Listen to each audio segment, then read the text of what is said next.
Dans cette nouvelle vidéo, je vais vous expliquer comment faire des transferts de durabilité, des transferts de buff et des transferts d'amalgame sur la MSG Notfound sur les dernières versions dans The Legend of Zelda Tears of the Kingdom.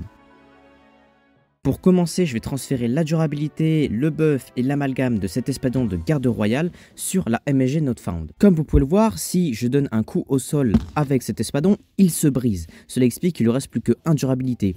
Et quand une arme se brise, quand on touche un ennemi avec cette arme, ça va effectuer un espèce de coup critique qui va multiplier par 2 les dégâts en plus de KO l'ennemi. Donc on va tout simplement transférer la durabilité de cette arme sur la MSG, donc elle sera un 1 de durabilité, mais vu qu'elle est incassable, on pourra effectuer des coups critiques à l'infini, en plus d'avoir le buff d'attaque de 10 et l'amalgame d'une aile d'argent qui est de plus 55. Donc notre arme fera 85 de dégâts parce que de base la MSG est de 30, donc plus 55 elle fera 85 de dégâts. Avec le buff plus 10 elle fera encore plus de dégâts, donc 95. Et en plus du coup critique quand une arme n'a plus que 1 durabilité et elle se brise sur l'ennemi, donc notre arme va tout simplement être monstrueuse et va faire énormément de dégâts facilement. Pour commencer, vous devrez équiper l'arme qui va transférer toutes ces données à la MSG. Ensuite, vous allez vous diriger vers la tour du fort du guet pour effectuer une sauvegarde.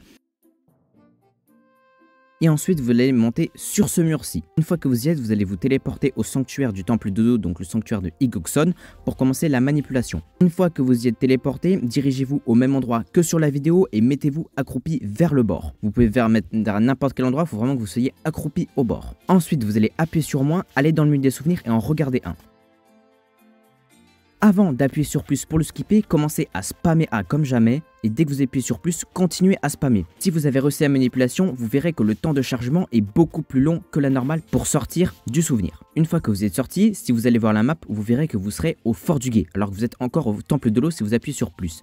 Si c'est ça, c'est que vous avez réussi la manipulation. Ensuite, vous devez équiper la MSG Notfound, donc normalement il y aura un petit temps de chargement.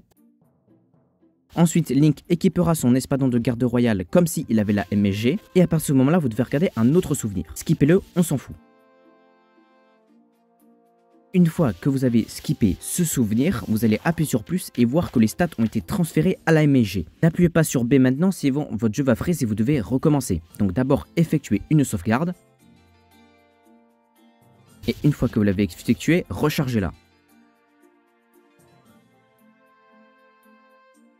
Et dès que vous l'avez rechargé, vous verrez que votre MSG a toutes les données de l'arme que vous l'avez transférée. Donc pour mon coup, elle est sur le point de se briser avec l'amalgame de la corne de l'inel d'argent, en plus d'avoir le buff plus 10. Donc maintenant, on va l'essayer sur des ennemis. Vous pouvez le voir, dès que je leur donne un coup, on voit qu'il y a un effet de coup critique sur eux. C'est parce que l'arme a plus que 1 de durabilité et normalement elle est censée se briser quand je donne un coup. Mais vu qu'elle est incassable, elle ne se brise pas. Donc tout simplement, l'arme effectue des coups critiques à l'infini, donc fait 2 fois plus de dégâts que la normale. Un seul Flurry Rush, je peux tuer un chef Boko d'argent. Vraiment, c'est un monstre de PV et pourtant en un Flurry Rush il est mort. C'est vraiment pour vous montrer la puissance de cette arme dans le jeu. Et en plus, quand je touche des ennemis normaux, donc des Bokomelins de base, vous verrez qu'ils sont un peu propulsés sur le côté. C'est parce que en fait, quand on brise une arme sur un ennemi, il se retrouve un peu KO pendant quelques secondes et se relève. Sauf que là, ça va le faire à l'infini parce que l'arme est incassable alors que pourtant elle est censée se briser.